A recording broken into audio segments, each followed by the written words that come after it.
Hello and happy Friday, and thanks for tuning into Radio Free Rhinecliff.org, and this show in particular. Correct me if I'm Norm. I'm your host, Norm, and I'm here with Michael motherfucking Slaby. All right. I promised I would introduce you that way. Yeah, it's Friday-ish. And motherfucking, because holy crap, I had a hernia trying to wade through all of your accomplishments. And I told you when I just saw you now, you're the last content creator I'm ever having on. There's that one TED Talk, I think. Which one?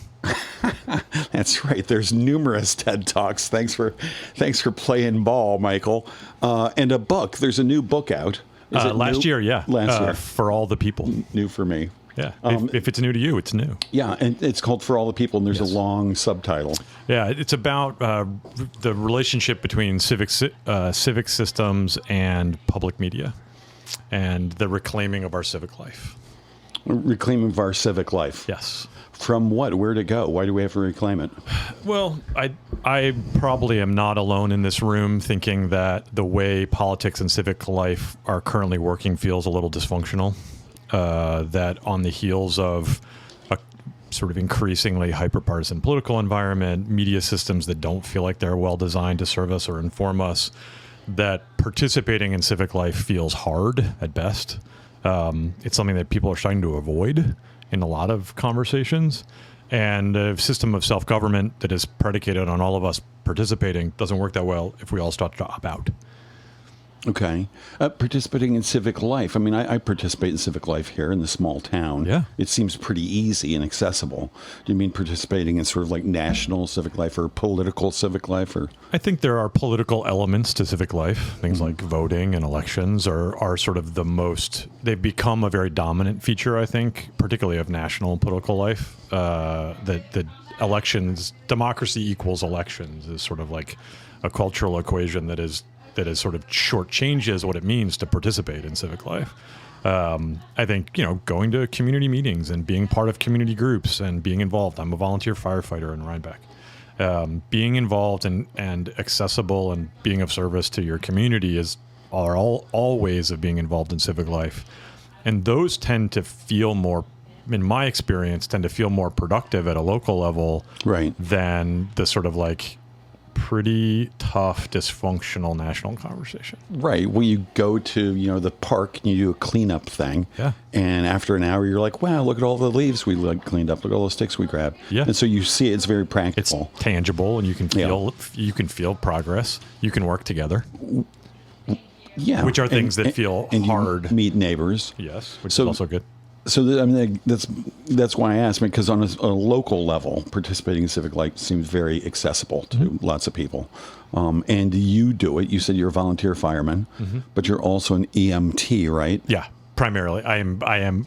We have a fire rescue department in Rhinebeck, and I'm primarily an EMT. Primarily an EMT. EMT. And how did you decide to become? Because that's a tough road to become certified as an EMT, right? When we moved here, we moved to the area 4 years ago from Chicago. I lived in downtown Chicago my entire adult life, pretty much. And we moved here in 2018, and we knew this was a community we wanted to become part of. And Lydia's family, my wife's family, has lived here for more than a decade, and we were coming to be closer to them, and we wanted to be local. So we wanted to be community members and not just sort of transplants or weekenders. And we were looking for ways to be involved. And there was a giant volunteers needed sign on the firehouse that I walked by every day. So I walked in and asked what they needed. And they needed an EMT. They need EMTs more than any firefighters. Because most of the 911 calls are medical. And I also, I was willing and eager to kind of do what was useful, for one.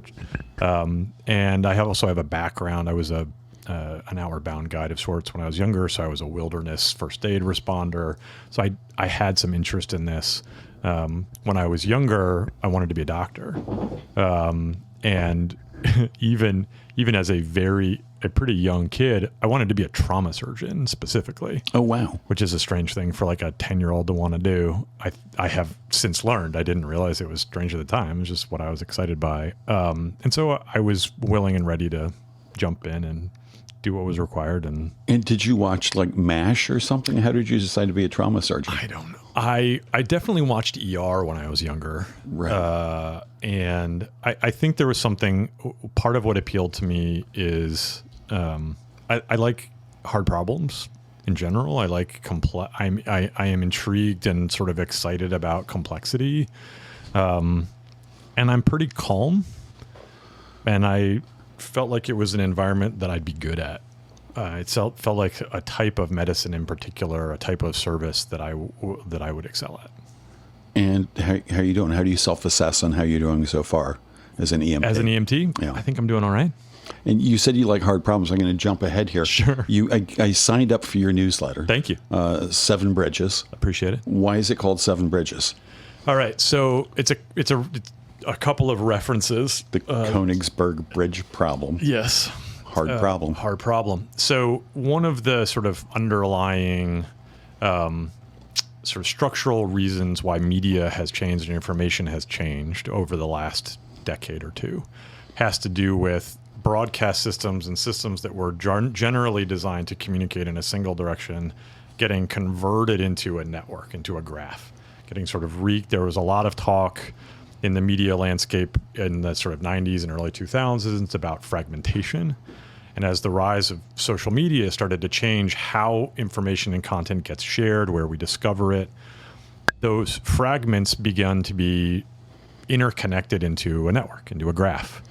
And understanding the architecture of information as a graph changes a lot of the implications about how we consume, where we get information, basic ideas about credibility and authority that make discerning information easier or harder. And the first sort of fundamental graph theory math problem is the Königsberg bridges problem, is how many ways can you connect the 7 bridges of Königsberg? So that was one of the references of that is the Königsberg graph theory problem. You probably didn't think we were going to get that nerdy that fast in this conversation. Or I did bring it up. You did, yeah. I was told there would be no math on this exam. That's actually one of the chapters of my book. Is it there will be no math on this exam? Because I don't. Is that the title? I hope it is. Well, that's the chapter of the title where we talk about graph theory. Because I'm not a mathematician. I don't want it to feel like a math textbook. But the concept is useful. The concept is important. Right. Understanding sort of the architecture of how information flows and flows back to you and comes over 3 or 4 or 7 bridges. Yes. So where do you... I get to introducing you properly in a little bit. Where do you get your information from? I get it from all the same places that most of your listeners should probably get them from. I get it from, large-scale news operations like the New York Times and the Washington Post. I get shared stuff on Twitter. I don't use Facebook, but I do use Instagram and occasionally see news and information there. I get informed by friends and family. I get informed by reading and consuming all different kinds of content. I go and look directly to certain writers and people whose writing I respect and I'm interested in and find expansive and curious. And so, the rise of platforms like Medium and Substack make it easier to sort of subscribe to someone else's like train of thought. It's not that makes it sound less intentional than it is, but be able to sort of stay abreast of a new way of interpreting and thinking about information, which I think is really powerful. So I use all the same tools everybody else uses. Well, my listeners all watch, Fox and Sure. InfoWars and all right. Alex Jones before he was kicked off of. You got to start somewhere. Yeah, that's where they all started. So how do you know which sources to trust? And you write about this a lot. It's a big problem. Trust. So I talked a second ago about the concepts of credibility and authority. And trust is sort of a composite component of how we think about social systems and other people and information. And one of the challenges of a graph versus things that feel more linear is that in a more linear world, we end up in a place where traditional editorial voices play the role of gatekeeper, and they play the role of deciding what is credible and authoritative. And we cede control for those decisions to the gatekeepers. That has lots of problems. Yeah. They restrict voices. It narrows the voices that are considered valid. There's lots of weaknesses in terms of a truly vibrant, diverse culture that comes out of that kind of gatekeeping. And traditionally, over the last century, that gatekeeping has been a mechanism of sort of reinforcing sort of a very narrow idea about Americanism, white male hegemony. What we see in a graph is that because gatekeepers have less control, we are left individually without good markers, without good ways of understanding who's authoritative and what information is credible, of trying to make it up on our own. And that puts us at the mercy of, because we don't have good markers and no one's sort of taking responsibility for this, and the tools we use to find information aren't necessarily incentivized by helping us make that decision. They're incentivized by our attention and by how much we engage, which may occasionally be aligned with the truth, but isn't inherently aligned with the truth. Even news and journalism, right? We have a single sort of unified, messy attention economy. And so even editorial staffs who are desperate to try to tell the truth about what's going on have to do things like use algorithmic headlines to get the most attention and draw the most readership. And so we are left as the individual consumers of information to decide what to trust. And what we end up doing is using shortcuts because we're totally overwhelmed by the volume of information that we have to consume, or that we try to consume on a given day. And when we live in a world of information overload, sort of cognitively, we need ways of sorting that help us make sense and give us a sense of control over the chaos. And so we tend to use things like proximity. Is this person, do I trust this person, or do I know this person? How often do I hear something? So frequency becomes a mechanism. Right. Well, if I've heard it 10 times, this must be true. And turns out that neither frequency nor proximity nor volume are accurate, are sort of consistent predictors of authority and credibility. And so we live in a world where it's very hard, and because we're doing it in an individualized way, they're not shared. And that makes discussion, especially amongst groups that are further away from each other in the network, in the graph, that share fewer shared connections. And if we're using proximity, if we're far away from each other, we're now using different things to decide who's credible and who's not. You're talking about InfoWars and Alex Jones. And this can then becomes really easy to manipulate too. Right. And also, I mean, people are bringing their own sort of confirmation bias to it. Of course. Well, that doesn't make sense. That's not what I heard. Right. That's not what I believe. That's not what I believe. That can't be true. Yeah.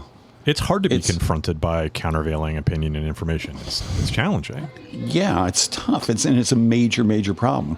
Obama just gave a speech this afternoon. Was that this afternoon? Well, he did another one today. He was at University of Chicago last week. He was at Stanford this afternoon talking about disinformation. Yeah, and what was he saying about that? I mean, he's bringing this conversation up to a really high altitude, which I think is important because of the size and scope of his platform. He's talking about how we create healthy conversation.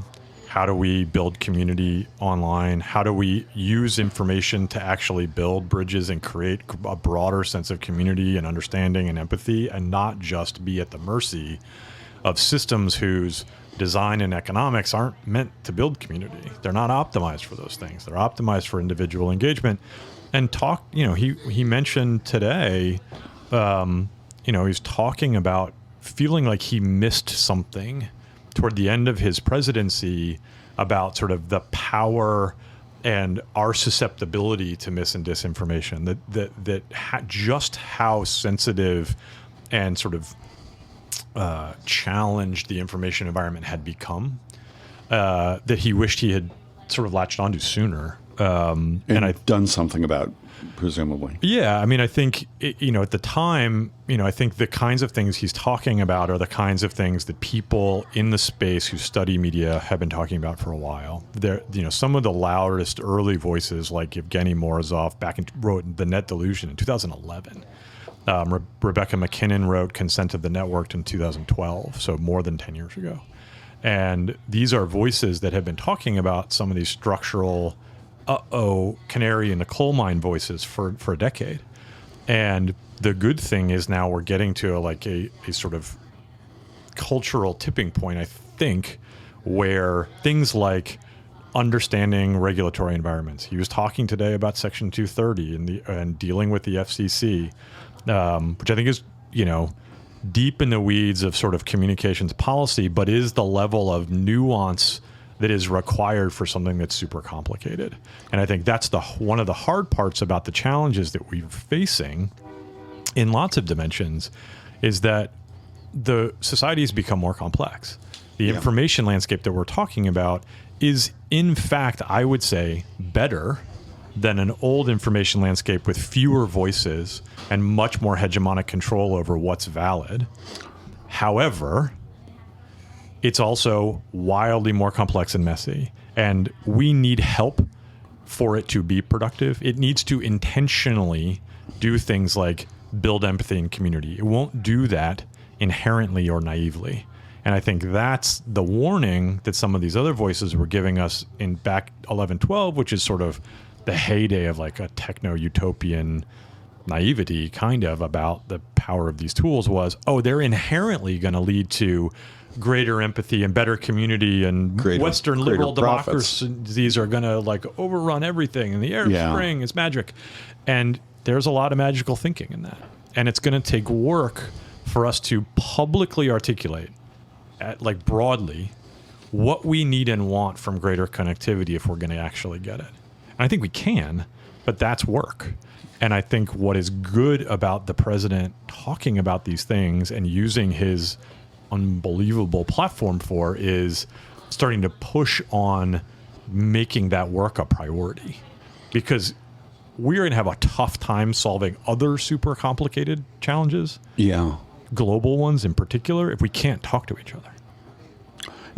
Yeah, it's super, super difficult. Does anybody, I'm just a casual observer, does anybody talk about the fairness doctrine in these discussions? Yeah, he mentioned it today. Oh, did he? Oh, good. Because when I was a kid, you watched the news, and then somebody would read a report of the facts, things that actually happened. What happened? Yeah. I want that website, whathappened.com. Yeah, and then people would weigh in with their opinions, like, well, that happened, but it's terrible. And well, but the super important thing about what you just suggested about the interface to that information is they were clearly identified. Oh yeah, flashing lights. What happened? My opinion. Segregated at the end of the newscast. And now those boundaries, part of the difficulty of the interface is those boundaries are super hard to identify. What's fact? What's opinion? What is news? What is commentary? What is analysis? What is partisan? What is what biases exist in the information that I'm getting presented with? Most of what we consume are streams of various forms, and those streams are controlled by algorithms to decide what we see. But those streams, like, to continue the metaphor, like all molecules of water are the same in a stream. And so I can't tell the difference between a cat video, something from my mom, and an investigative report from the Wall Street Journal about corruption in government. Right. Those things are really different. They have really different social value. They have different value to me. I'm going to react to them differently. They also have different levels of importance to society. Now I had a vision, and now I want to sneak facts and news into kitty cat videos. Sure. Maybe that's the answer. Thanks. I just came up with it. But here's an issue. I've got neighbors, super nice people, a conservative, Trump-loving Christians, how they introduce themselves. And I guarantee that they're making choices that they think are moral and ethical, and they're choosing who they want to vote for based upon completely different information from what I'm getting. And how can we get back to a point where people all have the same facts? So I don't think that ever happened. I don't think there was a world in which people had the same facts. Okay. I think there were more shared facts because there was less information and fewer sources. Who controlled those facts was also a smaller set. Let me just say, when I was a kid, it was like ABC, CBS, and NBC. There were three places where people got, and the facts were pretty much the same on all of them. So in America anyway, people probably had about the same facts. But back in that era, ask a black person if that fairly represented the facts of their American experience. It did not. I mean, it's not. We don't have to. That's not really debatable, right? So there's there is a worldview implicit in those three small sources. Gotcha. Okay. We share them. And so shared means we have a place to start to debate. And that's important. Shared, like in the language of a graph, the ways that we get information are called edges. So I talk about this idea of a shared edge and investing in things like public media and public sources of facts and what happened, but at a scale that help us actually reach a meaningful dosage. Like if we think about how much information we consume at a time or in a day or in a week, it's just the volume is unreal. And one of the challenges is, the president talked today about being kind of a First Amendment absolutist, and he talked about the best way to fight bad speech is with good speech. We can debate that as a legal question. So in his world, Alex Jones isn't kicked off Twitter. Probably not, unless there are some limits. You can't yell fire in a theater or threatening other people is problematic, but his limits, I think he's saying public, would be pretty limited. But the expression of the other worldview needs the same kind of volume. Well, how do you meet when you have a massive engine designed to perpetuate a particular worldview that is voluminous and multi-billion-dollar industry and all these other pieces, and then you have good government groups trying to talk publicly about sort of what's actually happening and what the truth might be? They're like eyedroppers in the ocean. And I think one of the challenges is getting to your friend, talking about your friends. I think the way you phrased that was really important. They are making moral choices. Their worldview and the information that's going into those choices is different. And being able to debate that information is actually important, rather than just debating conclusions and preconceived notions and engaging at the level of caricature, which is another shorthand, right? People, they don't doubt what they hear in Fox News. I really rarely doubt what I read in the New York Times. Right. Should you doubt what you read in the New York Times? I do once in a while. Yeah. I mean, look, there was a conversation this morning. There's a new book coming out, and this happens a lot now. And there's sort of talking about some of the Trump years, and specifically President Trump's administration, especially at the end around the insurrection on January 6th. And they're releasing new information in this book. Scoops. How long have they had this information? Long time. What the heck? A long time. But it hasn't been released as journalism. It's been held for the purposes of publication. I understand why. I'm also wrote a book. I understand wanting to be able to write the best book possible and tell the best story and craft and your thinking, and that takes time. But where's the boundary between that and those both editorial interest but also commercial interests and the release of that information? Might that information, and I am not accusing this author of withholding something that would have been inherently but should that information have been given to the January 6th committee? Maybe it was. I don't know that it wasn't. Right. But the idea as a concept of when do we get to know is an important question. And that the New York Times is one of the mistakes I think we tend to make on the left is believing that things we disagree with are disinformation, and that our side is rational and unbiased, and the right is, we use the word all the time, crazy. And I think that absolves us of a certain type of responsibility for being clear about what our worldview is. It isn't just a set of rational conclusions. It's not this sort of perfect technocratic rational machine. We have beliefs about the equality of humans and who's human and who should be included in America. Our definition of that inclusive, diverse country is broad and abundant, and we should not be ashamed of that. And we should recognize that it is a moral argument, and that it is not self-evident. It's not obvious. It's not if people just understood, they would agree. That's just the height of absurdity and arrogance. And we wonder why people on the right tend to think people on the left are smug. And I think there's a humility to recognizing that humans are pretty bad at being unbiased. I think institutions like the New York Times and the Wall Street Journal and the Washington Post, who've been doing this sort of living through this era of sort of objective journalism, are working really hard to tell the truth as best they can. And they're humans, and they have bias. And being clear about the things that they are for is important. I actually thought it was really important when the Washington Post, during President Trump's information, shifted that byline to democracy dies in darkness. That is a values statement.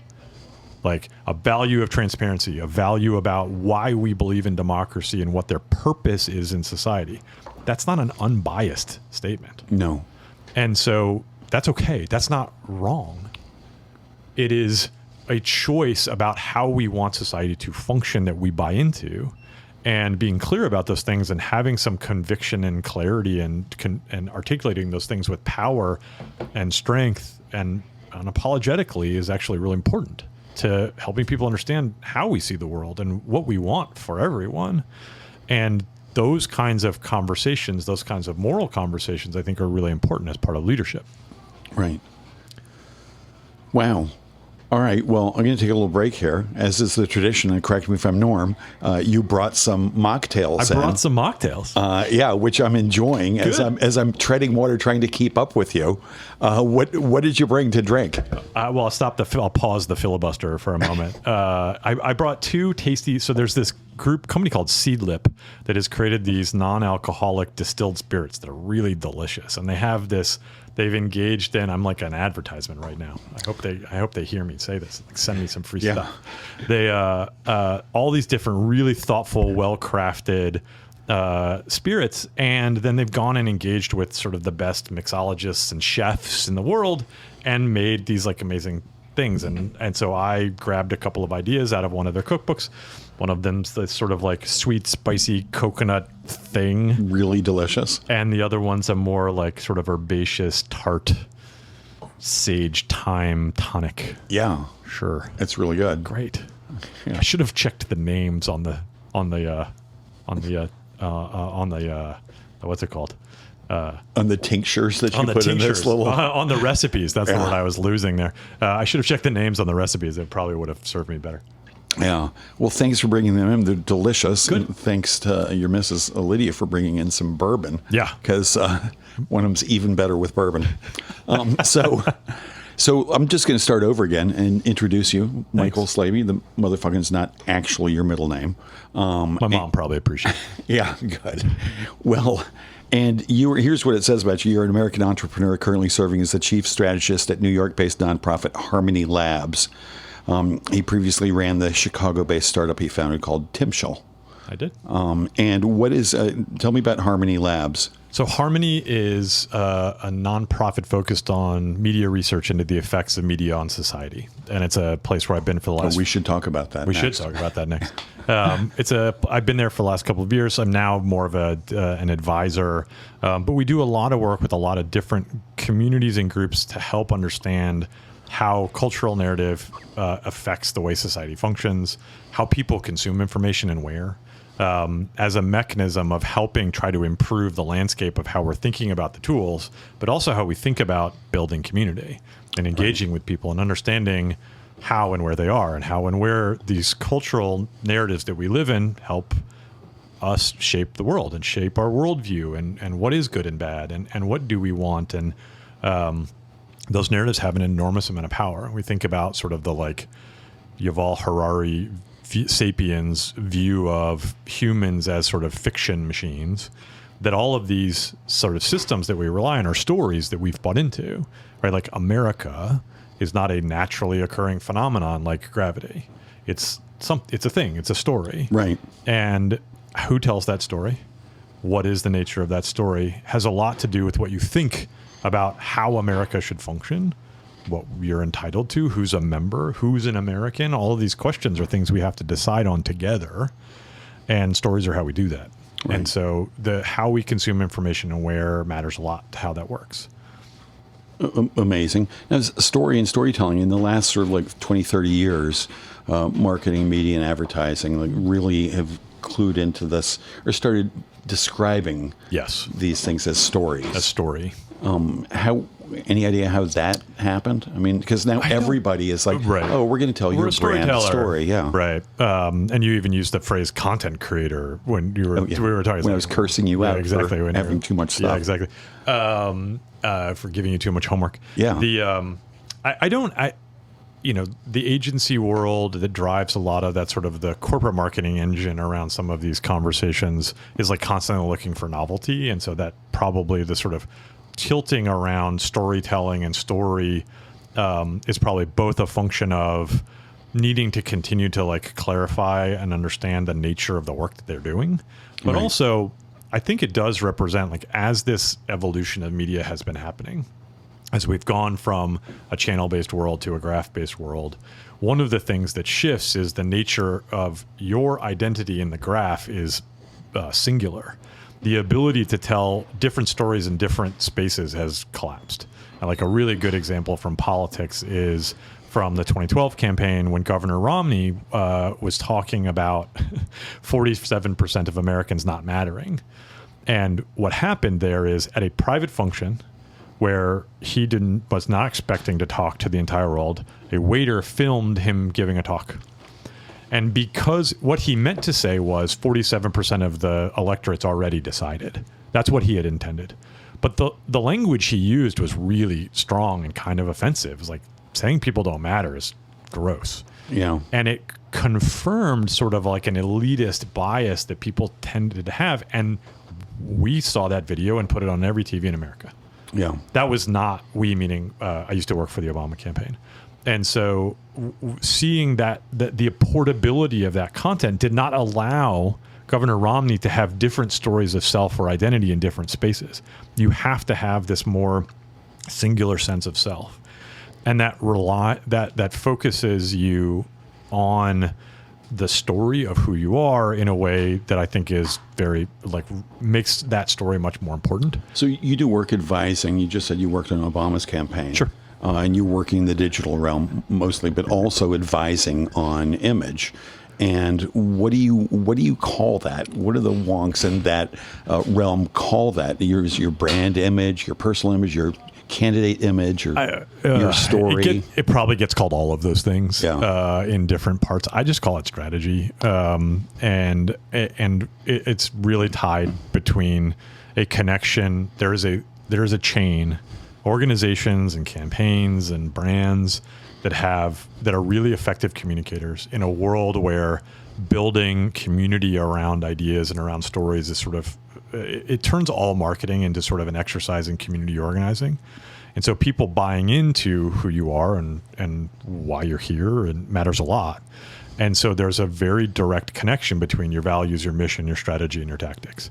And using that chain as a mechanism of connecting the sort of the why and the mission of an organization or a person to behavior on a day-to-day basis gives you a lot of sort of organizational power, a lot of organizational flexibility, and calling that chain, an identity, brand strategy. There's this. Right. I think, like I said, I think the answer to your question of what people call them is yes. It's like all of those things in different parts. And if you do it right, you don't have the problem Romney had. Sure, hopefully. Because you're keeping on track. Hopefully you have a sort of single clear sense of self that's well articulated. People that come into the community want to be part of driving that forward, and they buy into the high altitude pieces of those things, the mission and the values. Right. Those things don't change. And strategy and tactics if those things are solid and well understood across a sort of a distributed organization like a political campaign full of millions of volunteers, many of whom you never get to speak to directly, but if they're understanding and you're clear about those high level narratives, then the wacky idea that they have in their community to engage with people is going to be driven in the right direction. It's going to be driven by the right values and the right ultimate mission, and the strategy can be really creative and opportunistic and more interesting because those other things are solid. Right. So we spoke of Harmony Labs. You're also affiliated with Higher Ground Labs, Arena, Tim Schull, which I mentioned. And they all have, you go to the website, their mission is all pretty much right there. And you get some lesser idea of sort of what their brand essence is. So, the mission it's easy to understand what they're doing. What's your personal mission? Not these companies. What's your Define your personal brand. Yeah. Look, I made your wife laugh. You made my wife laugh because she's going to laugh at my answer, which is going to take me a second. Yeah, I'm not going to have this. Pretend she's not here. You must have thought about this. What is your personal brand? Look, but this has evolved. It's interesting as you like sort of walk through some of the projects that I've been involved in and sort of the work that I did in the Obama campaigns and in professional politics has sort of pushed me in the direction of these sort of like broader conversations about media and media systems and society and culture and the sort of very foundation of our social contract. And the thing that I am animated by now is helping shape a more generative society. A society, I think we are at a moment in history, and particularly going through the years of the COVID pandemic that we're still going through, where lots of very fundamental questions about like why are weekends 2 days and like why like are being asked at a very sort of broad scale. The sort of great pause of sort of stopping a bunch of habits creates an opportunity to inspect the habits. Mm-hmm. And I think what we are seeing, what we are feeling, and the media conversation is part of this. And the reason why that was such an important building block for me is a healthier conversation is required to have a question about how do we want community to work? How do we want our social contract to work? Is our political economy actually good for humans? And I think the answer is it's actually not. It's actually we rely on a lot of assumptions about the way companies work and the way we work relative to work, how we think about community, how we think about scarcity and abundance that are actually create a lot of conflict. And we've been living through a lot of that sort of resource crowding and conflict for a long time, for a lot of generations now. And we are feeling the friction and pain and uncertainty of like, there's no way this is how this is supposed to go. Like my value as a human can't be about my capacity for work. Like there's just no way as a sort of existential spiritual question that that's right. And yet that feels a lot of how civilization feels optimized. Feels what? Optimized. Yeah. So, I mean, all of that sounds a little bit down and dark and depressing, but you're an optimist. And like your landing page or your website says, what if the transformation all around us was for us? And begs people, and other stuff that you've written and put out there, begs people to step up with optimism and positivity. How does one be optimistic in this fucked up time? It's a good question. I saw the room tuned in very quickly to hear where the fuck the optimism comes from, which I think is fair. Look, I think a couple of things. One, these are human systems designed and built by humans, which means they can be redesigned and rebuilt by humans. These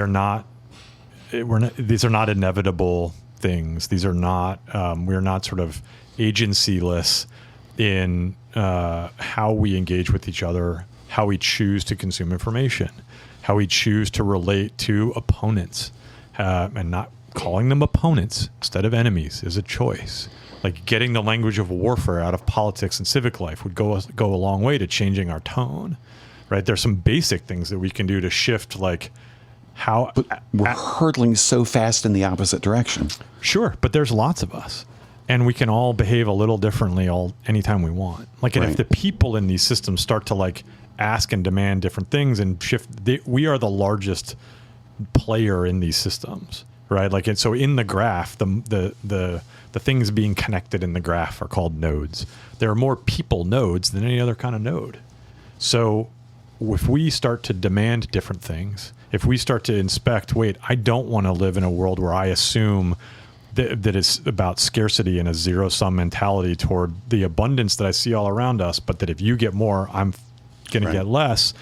I don't want to live that way. Okay, let's start to think differently about what this world of abundance does and how the shared resources that we live around are shared and how your success is good for my success. Let's just start. And so the reason I'm optimistic is because I don't think that the shitstorm that we're struggling with is inevitable or permanent. I think it's reinforced by lots of momentum. I think there's a lot of cultural sort of ossification that makes it hard to change. I think things like scarcity and zero-sum mentality and a sort of particular way of thinking about competitiveness with nature, and the idea of non-satiety is a economic concept that is built into the way we think about microeconomics, that there's never enough, that the only thing that's going to keep us from more is better is like a price. I think that's probably great for a growth-centric, efficient economy. I think if we are interested in the idea of healthy human community, we might want to re-engage the question about whether non-satiety is the principle we want to build around, or the idea of equilibrium is something we want to bring back. It is something that we used to live with. Humans, thousands of years ago, and when we sort of separated ourselves from that, like took control of the means of production through agriculture, we started to change our relationship to the natural world, and we started to let go of being bound by basic laws of ecology around balance and equilibrium, and how we are meant to engage as a member of the natural world rather than the natural world is meant for us to exploit. And that is a cultural choice. Again, that is a cultural decision that we as an animal have made that no other animal has ever in the history of the universe ever made, and it's not good for us. And we can undo that. We can behave differently.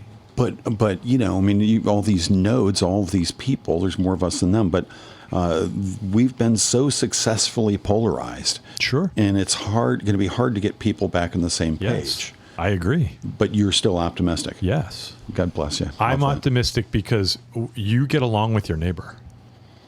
I wave hi to them. Okay. They came over. Are you at war with your neighbor? No. Is he an enemy? Not yet. No, they're nice people. Don't say not yet. That's nonsense. You're not. That's not like. There's no. I just spent a month on the road.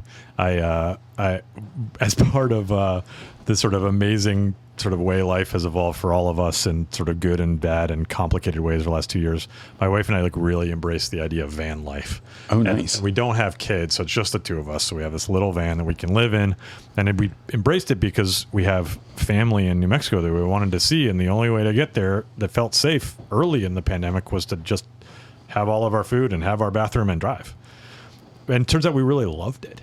And I just did. I spent a month on the road. I visited some friends. Spent a lot of time in RV parks. Spent a lot of time in RV parks in places that don't look and sound like where I live. In the fire department probably is also true. I have actively sought out conversations that are less comfortable, and am curious about how other people come to different ways of thinking. Now, one really important thing about curiosity. Curiosity, like creativity, requires enough safety to be curious. And I'm a straight white man. Right. It is more likely that I am almost always safe in America. Yeah. It's harder for others who feel at threat to be curious. And that's one of the biggest challenges around engaging with others with curiosity. To quote Ted Lasso, be curious, not judgmental. That gets misattributed to Walt Whitman, but I think they're both great. Is that safety is required. And this is one of the things that our media systems could help provide. Help create opportunities for both belonging, which is probably going to tend toward confirmation bias and helping find like-minded people, but also encourage us to be curious from points of safety.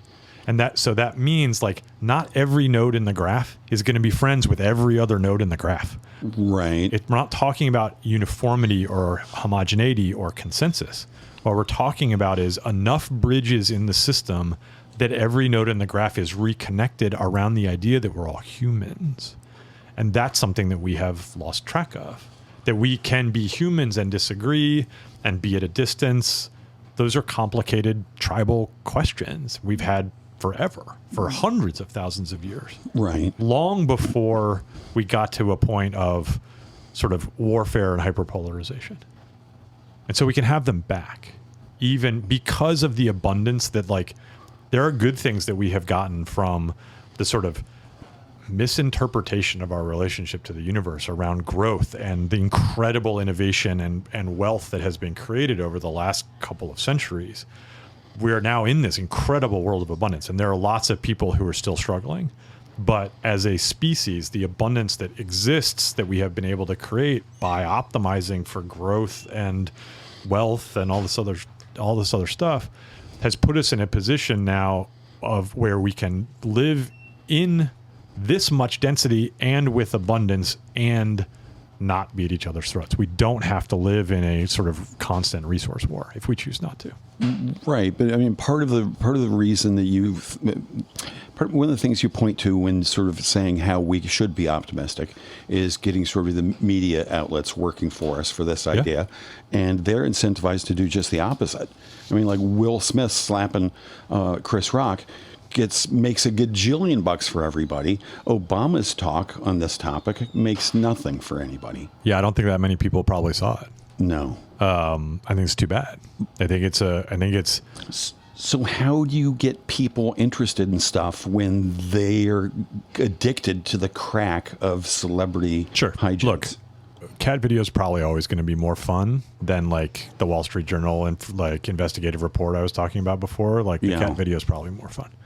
I'm interviewing cat video next show, by the way. You said you weren't doing more content creators. Just cat video. Just the cat? The cat, yeah. Okay. That'll be a short interview. Yeah. What do you do for the rest of the hour? I don't know. But like have the cat judge you I'll mercilessly? understand everything the cat said, so that'll be nice. I think sort of part of this goes to what we're talking about dosage, right? And about like figuring out a shared edge. One of the ways to get at this is to much more significantly invest in public information infrastructure. Who's doing that? Almost no one, right? Like public media is good job for you. Yeah, sure. Look, public media, public radio, public TV have been cut and cut and cut and cut and cut. And as information, the volume of information has exploded. So our proportion of healthier media has gone down. So, to President Obama's statement about good speech and bad speech, we need more good speech. We also need to create a regulatory environment that is going to incentivize good speech and good mechanisms of discovery and sharing that are optimized for a community and not optimized for individual engagement. And that's going to require regulatory voice. That's not just going to happen. Nobody on the national level seems to have any stomach for that. I mean, you said Obama leaving office. The fact that President Obama is talking about this at Stanford is significant. The fact that President Obama is talking about the Fairness Doctrine in Section 230 in a major address 2 weeks in a row is significant. That is a growing the fact that that's happening rather than just Rebecca McKinnon talking about this a decade ago is progress. We're moving in the direction of being able to move these systems. But Obama doesn't have to get any votes. Sure. I mean, the people in charge do have to get votes, and they don't seem to be, moving in that direction at all. I think that's not entirely accurate. I think this is a conversation that has a lot more intensity and a lot more volume even in Washington than it's ever had. Oh, good. I think you don't hear about it super broadly like on the campaign trail because it's like a little wonky and nerdy, and there's a math, and there's like we talk about Koenigsberg and people glaze over, and so we miss it. I think this is exactly the kind of we need sort of broad community participation in the conversation about what we want, but it's kind of nuanced and arcane and difficult. This is a tough thing to communicate. I think the campaign conversation is we need each other and we need community and we need systems that help us have those things. And then this happens at the conversation about Section 230 probably isn't on a bumper sticker. And that's okay. That's not a failure of the campaign apparatus. Getting you to buy into our interdependence and our need for community is reflected in policies like reforming Section 230. And I need you to buy into the principle, not the policy. Right. And I just guess people aren't going to buy into it because they're not going to give it any mind at all. Because the cat video and the Will Smith slap take up all their mind space. And when the slap happened, you saw it on social media. Sure. Everybody's like, really? We're talking about Will Smith? There's a war. People are starving. There's police brutality. There's all these other things that happen at the same moment. Well, and look, one of the things that's challenging about long-term social change and social justice is attention span. And you see activist communities with infinite attention spans to putting their shoulder into the wheel, generation after generation after generation. The harvest may not be for us, right? What we don't see are media, like, if it's still an issue, journalists should still be talking about it. And that's another place where some of the economic incentives around information might need to shift. That if they are expected to compete for attention with the cat video, they're going to optimize for novelty and some other stuff. They're going to optimize for conflict. And so part of what we may need is public information and public content, but also maybe one of the things we need is a public edge, right? That something like Facebook, they can run their algorithm however they want. But information that is meant to inform has to be identified in a particular way. And if they're going to rely at any level on any kind of public infrastructure, which everybody does, then they're going to have to surface these things or make these things visible or make them an option in a way that allow people the choice to then be better consumers of information. Right now, we have almost no choice. Well, we don't know. You don't know what is being selected for you when you use these systems, and that lack of that, like the unknowing about the choices, is actually a really big problem. If people just don't want to engage, don't want to actively choose to not watch, read, engage, that's a valid personal decision. Right. But there's a really big difference when I go to the guide on my TV show, and I tend to watch, I don't watch that much sort of like linear television, but I like sports. So I watch ESPN, and my TV learns over time that all I ever tune into is ESPN. And then all of a sudden, all the other choices just stop being available to me. It's actually really important for me if I'm going to look at TV news, which basically never happens. But if I scroll past Fox News and choose CNN, that's really different than Fox News not being a choice for me. It may be more efficient, but the choice, the friction of the choice is actually cognitive, super important for us understanding the landscape of opinion around us. Right. And we get to a point where we think what we believe is all there is. And that's a weakness. That is a homogenous society, and homogenous groups are weak. Interesting. So I watched one of your many TED Talks up there on YouTube. TEDx. And JV TED. Yeah, JV TED. You were on the varsity soccer team in college. You're just, I got 8 pages of notes here. We've covered. You want to talk about musical theater? One sentence. No, I want to ask this question. Thank God you said no to that question. So, we'll get to it next. Oh, good. Just supposing I got to watch an ad before I could watch one of your TEDx talks. Just supposing that there are enough people watching my TEDx talk that there's an ad. Yeah, I hope you get a check for a half a penny. Definitely or something. Not. But what Good if, on YouTube? What if and that's common in all kinds of social media. You have to sit through something before that's the cost. You get that.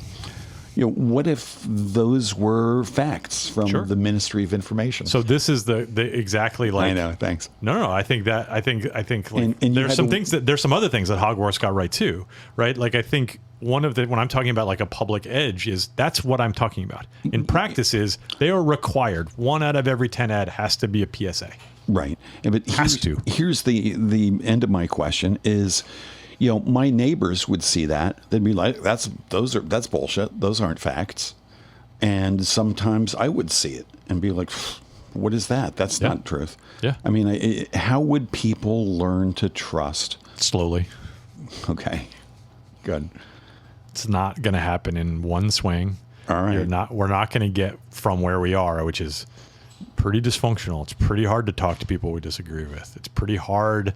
We're so hardened into like living in conclusion that one of the things we need is patience, making decisions more slowly, engaging with people less as caricature. It's tough. It is hard. It is work. But I think if we start to see systems, the sort of the great algorithm that we're talking about here, like sort of like take it all as like an aggregate, has been basically running on us. Facebook started sort of really monetizing Facebook in like around 2010. And it opened up, we think about the first Obama campaign as like this sort of massive social media engine, but Twitter was brand new during that campaign. The iPhone was released during that campaign. Like this stuff's not very old. But the algorithms, this sorting pressure and the confirmation bias of like choices being made for us and getting pushed into spaces where we only see what we agree with. That algorithm has been running on us cognitively for a decade. Yeah. So we might have to run it backwards for a decade to get back to a healthier place. It's going to take a minute. It's not going to happen fast, but it will happen because humans are redeemable. Well, we are all capable of changing. Humans are nice. Congress, maybe not so much. Made of humans. I mean, how are you going to get bipartisan support for something like that? Run for something. That's an organization, not just a command. There is a group run by I hate meetings. I can't run for anything. Old friend that I've known for politics for a long time named Amanda Littman, who's a really, really good voice around this, around getting more people involved in public life. There's 500,000 elected officials in America. And they, that's 500,000 out of, 275 million adults. But that's a place to start. Right. And showing up at a civic meeting and starting to participate, like there are ways to start to engage. And, the people who are running for local office end up running for Congress, end up changing the way Washington works. One of the great problems or sort of failures, I think, of the Obama administration was, which is a president and a work that I remain incredibly proud of, but there were missed opportunities, particularly structurally. And those structural misses were a failure to deliver on changing the nature of the way the system was working. That was very deeply held and implicit in the change conversation. That Washington was going to be different. We were going to reinvigorate a culture of public service. That we were going to get away from a sense of self-dealing and corruption and all these other things. I remember feeling that. And do you feel like it was delivered on? No. And that straight line, there is a straight line between, well, shit, that didn't work, and send a bull to the china shop. And there is a straight line between that failure and President Trump. Yeah. And there are voters who voted for President Obama twice and voted for President Trump. And saying they're insane is a mistake. They're not. They are still craving the same promise that was made and not delivered on. And the mechanism changes because it's like, well, the thoughtful, kind, erudite, inclusive way didn't work. So maybe we should just break some stuff. And when you start feeding that disinformation and fear and a bunch of other things, that kind of authoritarian, we'll just break it, starts to feel like it might work. Turns out it doesn't. Turns out that kind of nativist, angry, nationalist, populist isn't the governing philosophy. It feels good, but it's not productive. It feels like it's a growing feeling amongst, say, the January 6th population, and lots of people around here who are very. I think it's a growing feeling amongst a lot of people, and not just on the right. Okay. I think there is an energy around sort of deglobalization and populism that shows up on both in liberal circles and in conservative circles, that is a deep-seated frustration with the inequity and injustice of the way our systems are working. Well, I guess what it's expressed differently. I think the liberals are a lot less likely to go out with pitchforks and shotguns and storm the Capitol. They mostly don't have shotguns. That's the problem. This is why I say I'm not yet am I at war with my neighbors, because there's lots of sentiment amongst a deeper conservative element that we've got all the guns. The liberals don't, and when the revolution happens, we're going to be ready. I think that's kind of scary. I think that could be scary. What I think is that those people feel deeply that they are fighting for democracy, the same way that people on the left who are talking about democratic reforms and voting systems and ballot access believe they're fighting for democracy. What that tells us is that our definition of democracy is not shared. Right. We need to work on that. Yeah. We need to talk to some people who think democracy means you get to vote and other people don't is not democracy. Right. That's corporate capture. That's minority control. There's a bunch of things at work, particularly, as the sort of conservative political world is an increasingly small minority in America, and it is a minority that has maintained power by leveraging the least democratic features of our republic. Yeah. Because it requires minority control to function. So that means things like the Electoral College, the Senate, the judiciary, particularly the Supreme Court. Right. So that there's a reason why those are the tools that are most effective in Senator McConnell's arsenal. And it's because it's how they maintain minority power in a system that is meant to be democratic. And so driving toward things like full participation, driving toward things that make us feel like we are in fact represented by the people who represent us, knowing who represents us is a big one. This is about like more people running for office, meaning we've gotten increasingly into a place where we feel like we have a political class. There's nothing fucking special about these people. Right. What's special about many of them is that they are deeply committed to service. Yeah. What is not magic about them is that they are somehow better qualified or more you don't have to have a PhD in political science to work in Congress. Just meet some Congress people. Like you'll find out. Like it's not required. Right. And so we are meant to live in a system of self-government. Do you ever think about running? Sure. And I've thought about it more in the last couple of years than I probably ever did before because of this sort of frustration I have had feeling like too many people feel that the dysfunction is permanent and inevitable. Right. And that's just not acceptable to me. That's great. And so for the first time in my career, I have had that thought.